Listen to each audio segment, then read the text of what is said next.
Welcome to Mishika classes. As today is Saturday, so it is the time to discuss one of the famous personality of India. And the famous personality that we are going to discuss today is the Bhagat Singh. आज Saturday है तो किसकी turn है? India की एक famous personality के बारे में डिस्कस करने की। आज जिन फेमस पर्सनालिटी के बारे में हम डिस्कस करने वाले हैं उनका क्या नाम है? Bhagat Singh. If you like the video please like it, share it and subscribe my channel. First of all, Bhagat Singh कौन थे और इन्होंने ऐसा क्या किया कि वो one of the famous personalities में जाने जाते हैं? हम सबको पता है कि भगत सिंह कौन थे। भगत सिंह एक इंडियन रेवोल्यूशनरी थे, मींस एक इंडियन क्रांतिकारी थे, भारतीय क्रांतिकारी थे। He was an Indian revolutionary, means एक भारतीय क्रांतिकारी थे। At a young age he joined Hindustan republican association. इन्होंने बहुत ही कम उम्र में ज्वाइन कर लिया था हिंदुस्तान रिपब्लिकन एसोसिएशन को, HR इसको हम कहते हैं। और इन्होंने बहुत सारी ऐसी एक्टिविटीज के अंदर पार्टिसिपेट किया जो ब्रिटिशर्स के अगेंस्ट थी और इंडिया को इंडिपेंडेंस दिलवाने में ब्रिटिश जो इंडियंस थे उस टाइम पर, जो रेवोल्यूशनरीज थे, उनकी हेल्प करती थी। He also participated in several acts which helped India to participate against the Britishers. Full name क्या था इनका? भगत सिंह। इनको शहीद आजम भी कहते हैं। भगत सिंह का दूसरा नाम क्या है? निकनेम क्या है भाई भगत सिंह का? Shaheed Azam. Very very important question according to the exams point of view, that what is the nickname of the Bhagat Singh? The Shaheed Azam. Date of birth क्या थी इनकी? 27 सितंबर 1907 and the birth place is Banga, Punjab, that was in Pakistan. इनकी जो बर्थ प्लेस थी वो बंगा थी, Lalpur district है पंजाब के अंदर, लेकिन ये पंजाब का वो पार्ट है जो पाकिस्तान में है, तो ये जो है पाकिस्तान के अंदर ये एरिया आता है। नाउ द डेट ऑफ जो डेथ थी that was 23 March 1931 and the place was the Lahore central jail, again in Punjab, that was in Pakistan. जिनकी डेथ प्लेस थी वो लाहौर सेंट्रल जेल थी और वो कहां पर हुई थी? पंजाब में पड़ती है लाहौर डिस्ट्रिक्ट के अंदर, in the Pakistan. Father name Shri Krishan Sandhu and the mother name was Shrimati Vidyavati Kaur. ये इनकी कुछ इंट्रोडक्शन थी। Now we are going to discuss about कि इन्होंने क्या क्या किया, कैसे कैसे किया। Now we are going to discuss about that things. His father was in active in political in Ghadar movement में, वो पार्टी जो गदर मूवमेंट पार्टी थी उसके वो एक्टिव पॉलिटिकल लीडर थे। इन 1907 में इनके फादर ने पार्टिसिपेट किया था कैनल कॉलोनाइजेशन बिल के अंदर। His father participated in canal colonization bill. He done his schooling from Dayanand Anglo Vedic School, Lahore, after completing his school from the village school. इन्होंने अपनी जब गांव के स्कूल से अपनी जो स्कूलिंग कंप्लीट करी, उसके बाद इन्होंने अपनी जो स्कूलिंग थी, भगत सिंह ने जो अपनी स्कूलिंग थी वह दयानंद एंग्लो वैदिक स्कूल लाहौर से करी थी। ये ब्रिटिश जो बुक्स डिस्ट्रीब्यूट करते थे या जो ब्रिटिशर्स पढ़ाते थे, ये उसके टोटली अगेंस्ट थे। ओके, तो ये सिर्फ मानते थे कि जो इंडियंस पढ़ाए जाते हैं, इंडियंस जो पढ़ाते हैं वो ही सही है। तो इन्होंने जो है अपनी जो स्कूलिंग थी वो इंडियन स्कूल से की, that is from the Anglo Dayanand Anglo Vedic school, that was in Lahore. After that in 1923 he joined National College of Lahore. 1923 में इन्होंने अपनी फर्दर स्टडीज के लिए नेशनल कॉलेज लाहौर का जो था, that was founded by the Lajpat Rai. Lal Lajpat Rai ने इसकी फाउंडेशन की थी। उसमें इन्होंने अपनी कॉलेज जो था, ग्रेजुएशन थी जो अपनी, वो कंप्लीट करी थी। अब बात करते हैं इनके रेवोल्यूशनरी करियर की, या फिर हम कह सकते हैं भगत सिंह का स्ट्रगल फॉर फ्रीडम के बारे में। Okay, he supported Mahatma Gandhi and the non cooperation movement. ये महात्मा गांधी के बहुत बड़े फैन थे और इसीलिए उनका द नॉन कॉपरेशन मूवमेंट था, उसके अंदर ही उनका सपोर्ट भी करते थे। नॉन कॉपरेशन मूवमेंट में था कि हम अहिंसा का साथ, मतलब हिंसा नहीं करेंगे, हम वायलेंस नहीं करेंगे, हम लड़ेंगे नहीं, हम शांति से अपना जूझ जीतेंगे। तो नॉन कॉपरेशन मूवमेंट के अंदर इन्होंने हिस्सा भी लिया था। बट लेकिन कुछ ऐसे इंसिडेंट्स हुए जिसकी वजह से इन्होंने उस चीज को छोड़ दिया, नॉन कॉपरेशन मूवमेंट। क्या था वो रीजंस? जब महात्मा गांधी ने उस मूवमेंट को विड्रॉल कर दिया, when Mahatma Gandhi withdrew the movement of the non-cooperation movement, after the withdrawal of the non-cooperation movement, and एक तो महात्मा गांधी ने नॉन कॉपरेशन मूवमेंट को विड्रॉल कर लिया था, वापस ले लिया था। सेकंड था इन 1919 के अंदर जलियांवाला बाग मैस्कर हुआ था, मीन जलियांवाला बाग कांड हुआ था, जहां पर बहुत सारे मासूम हिंदू जो इंडियंस है उनको मार दिया गया था और कुछ ने अपनी जान दे दी थी वहीं के कुएं में कूद के। एंड इन 1921 के अंदर violence against unarmed Akali protester of the Nankana Sahib में अकाली प्रोटेस्टर्स ने जो अनआर्म्ड मतलब बिना अहिंसा के साथ जो प्रोटेस्ट कर रहे थे, बिना किसी हथियार के जो प्रोटेस्ट कर रहे थे, उसके अंदर वायलेंस हो गया था। उसके अंदर जो लाठीचार्ज और सब कुछ चीजें हुई थी, उससे इन्होंने मतलब ज्यादा ये बहुत ज्यादा हर्ट हुए और जिसकी वजह से he became a revolutionary nationalism. इन्होंने फिर क्या साथ दे दिया, हिंसा से भी, युद्ध से ही जीता जा सकता है। He become a revolutionary nationalism. इन्होंने रेवोल्यूशनरी नेशनलिज्म को ज्वाइन कर लिया। और कैसे किया इन्होंने, सबसे पहले इन्होंने क्या करा, इन 1926 ही फाउंडेड नौजवान भारत सभा। सबसे पहले जो इन्होंने काम किया था वो क्या किया था, इन्होंने नौजवान भारत सभा का गठन किया। नौजवान भारत सभा जो थी फॉर्म करी इन 1926 के अंदर ये फॉर्मेशन हुई थी। ईयर्स याद रखना, मैं आपको बार बार रिमाइंड कर रही हूँ। और इसमें क्या हुआ था, ही सर्व एज ऑर्गेनाइजेशन सेक्रेटरी। इन्होंने इसमें क्या रोल प्ले किया था, ऑर्गेनाइजेशन सेक्रेटरी का रोल प्ले किया। और इन्होंने जो पीजेंट्स हैं, छोटे छोटे फार्मर्स थे, जो वर्कर्स थे, जो छोटे छोटे वर्कर्स थे, उनको रैली के थ्रू उनको एनकरेज किया। किसके अगेंस्ट किया एनकरेज, ब्रिटिश रूल के अकॉर्डिंग। जो ब्रिटिशर्स उनके ऊपर तानाशाही कर रहे थे, ब्रिटिशर्स उनको स्लेव अपना गुलाम बना रहे थे, उसके अगेंस्ट उन्होंने उनको एनकरेज किया। रैली करते थे, उनको एनकरेज करते थे और एक ही नारा देते थे, क्या, इनकलाब जिंदाबाद, इनकलाब जिंदाबाद की लड़ो। तो उस चीज को इन्होंने वो करा और नौजवान भारत सभा का गठन किया। नौजवान भारत सभा बनाई, फॉर्मेशन करी उसकी। देन इन 1928 के अंदर ही founded Hindustan Socialist Republic association.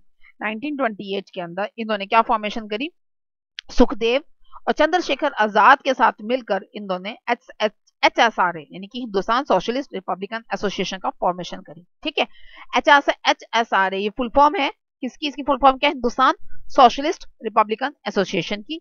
ये जो फॉर्मेशन की थी ये करी थी उन्होंने सुखदेव और चंद्रशेखर आजाद के साथ मिलकर। ओके, इसका पहले इसका जो नाम था वो था हिंदुस्तान रिपब्लिकन एसोसिएशन।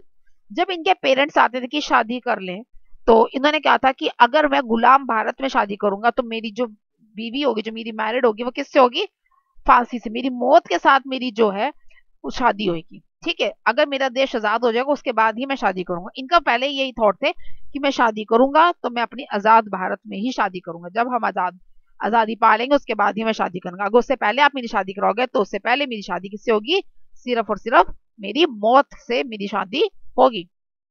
और उसके बाद ही उन्होंने क्या करा, हिंदुस्तान रिपब्लिकन एसोसिएशन फॉर्मेशन करी। बाद में जाके इसका नाम हिंदुस्तान सोशलिस्ट रिपब्लिकन एसोसिएशन पड़ गया। आफ्टर दैट उसके बाद 1928 के अंदर in 1928 James Scotts gave the order of lathi charge. As a result Lala Lajpat Rai got injured and died after few weeks. उसके बाद लाला लाजपत राय एक प्रोटेस्ट कर रहे थे। उस प्रोटेस्ट में क्या हुआ, द जेम्स स्कॉट थे the superintendent of the police. Superintendent of police, इनकी जो जेम्स स्कॉट कौन थे, बेसिकली जो सुपरिटेंडेंट ऑफ द पुलिस थे, इन्होंने ऑर्डर दिया था लाठीचार्ज का। और उस लाठीचार्ज में क्या हुआ, लाला लाजपत राय बहुत बुरी तरह से इंजर्ड हो गए, उनको काफी सारी इंजरीज हुई, जिसकी वजह से उनके कुछ दिनों के बाद उनकी मृत्यु हो गई। और इससे वो और ज्यादा हर्ट हो गए। और जो इनके जो फ्रेंड्स थे, तो वो क्या हो गया, वो रेवोल्यूशनरी बन गए, क्योंकि he want to take a revenge against their dear leader. जो लाला लाजपत राय को वो अपना लीडर मानते थे, उनकी डेथ होने की वजह से उनका बदला लेना चाहते थे ये। तो उस चीज को वो करने के लिए उन्होंने क्या किया, they decided to kill the James Scott. उन्होंने डिसाइड किया कि वो जेम्स स्कॉट को मार देंगे। But unfortunately they killed JP Saunders. By mistaken गलती से जेपी स्कॉर्डन को उन्होंने मार दिया। और जिस इंसिडेंट को क्या कहा जाता है, द लाहौर कॉन्स्पिरेसी केस कहा जाता है। द लाहौर कॉन्स्पिरेसी केस क्या है, basically Lahore conspiracy case was occurred when they mistakenly killed JP Saunder in place of James Scott. James Scott की जगह जब उन्होंने जेपी सॉन्डर्स को मार दिया बाय मिस्टेकन, तो ये इसको क्या कहा गया, लाहौर कॉन्स्पिरेसी केस कहा गया। और इस वजह से क्या हुआ, ड्यू टू दिस, इसकी वजह से he changed his appearance as he was a Sikh by birth। Birth से वो सिख थे, बट अपने अपीयरेंस को चेंज करने के लिए he cut his beard, he cut his hair। उन्होंने अपनी बियर्ड को क्लीन कर दिया और अपने हेयर्स को कट कर दिया, अपनी अपीयरेंस को टोटली चेंज कर दिया and escape from the Lahore. और लाहौर से चले गए, कहाँ चले गए, टू द कैलकटा। कैलकटा में जाके छुप गए, छुपे नहीं थे बेसिकली, वहां जाके उन्होंने रेवोल्यूशनरी एक्ट्स फॉलो करने स्टार्ट कर दिए। देन ऑन 8 अप्रैल 1929 को he involve in the central assembly bombing case. उन्होंने क्या किया, सेंट्रल असेंबली बॉम्बिंग केस के अंदर इन्वॉल्व हो गए। Central assembly bombing case basically क्या था, इसके अंदर जो सेंट्रल असेंबली था उसके अंदर इन्होंने क्या किया था, बॉम्ब घेरा था, दैट एट दिल्ली के अंदर from the visitor gallery. Visitor gallery में बैठे थे। इनके साथ कौन थे, इनके साथ थे बाटुकेश्वर दत्त थे, भगत सिंह एंड बाटुकेश्वर दत्त दोनों ने मिलकर क्या किया, from the visitor gallery they threw a bomb in the central assembly at Delhi. Central assembly Delhi के अंदर इन्होंने बॉम्ब थ्रू कर दिया। उस इंसिडेंट में क्या हुआ, in this incident nobody get harm. जो बॉम्ब फेंका गया था वो इस अकॉर्डिंगली फेंका गया कि किसी को भी कोई नुकसान ना पहुंचे। दे गेट अरेस्टेड, वहां पर वो अरेस्ट हुए, अपने आप को अरेस्ट करवाया उन्होंने। क्यों करवाया, because they want, they through the pamphlets also and raise the act that they want revolution, they want anti-imperialism, and ये उनको एक अच्छा मौका मिल गया था कि भी जहां से वो अपने देश को आजाद दिलाने के लिए उनको मतलब मैसेज देना चाहते थे लोगों को कि भाई कुछ भी करो लेकिन देश को आजाद करो। इंकलाब जिंदाबाद के नारे उन्होंने चारों तरफ फैला दिए। And they want to spread the message of the revolution. वो सिर्फ और सिर्फ किसका मैसेज देना चाहते थे, रेवोल्यूशन का मैसेज देना चाहते थे। एंड वो उन्होंने एक बात बोली थी वहां पर, to make the deaf hear to speak very loud. अगर बहरों को सुनाना है ना तो आवाज भी उतनी तेज होनी चाहिए, जितने तेज बहरे हैं उनको और उतनी ही तेजी से हमें सुनाना पड़ेगा, तभी उनको सुनाई देगा। ओके, तो वहां पर उन्होंने कोई भी हार्म नहीं हुआ था, बस they want they get arrested ताकि वो अपना रेवोल्यूशन का मैसेज है वो दुनिया तक पहुंचा सके, इंडियंस तक पहुंचा सके। आफ्टर दैट उसके बाद क्या हुआ, इन जुलाई 1929 में क्या हुआ, the trial was settled on him. Trial start होगी, ट्रायल मतलब उनके ऊपर केस स्टार्ट हो गया। ट्रायल का मतलब क्या होता है, केस, केस वो स्टार्ट हो गया उनके against. In Lahore prison they started a hunger strike for demanding better treatment. Lahore prison में, लाहौर की जेल में उन्होंने हंगर स्ट्राइक पे बैठ गए। वो डिमांड क्या कर रहे थे, बेटर ट्रीटमेंट की, भी हमारे साथ बेटर ट्रीटमेंट किया जाए, अच्छा व्यवहार किया जाए, अच्छा खाना दिया जाए, अच्छा रहन सहन दिया जाए। फॉर दिस उन्होंने इसके लिए हंगर स्ट्राइक करी।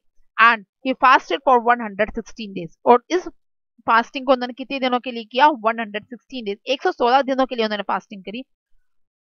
On the request of his father and some national leaders, they take off his fasting.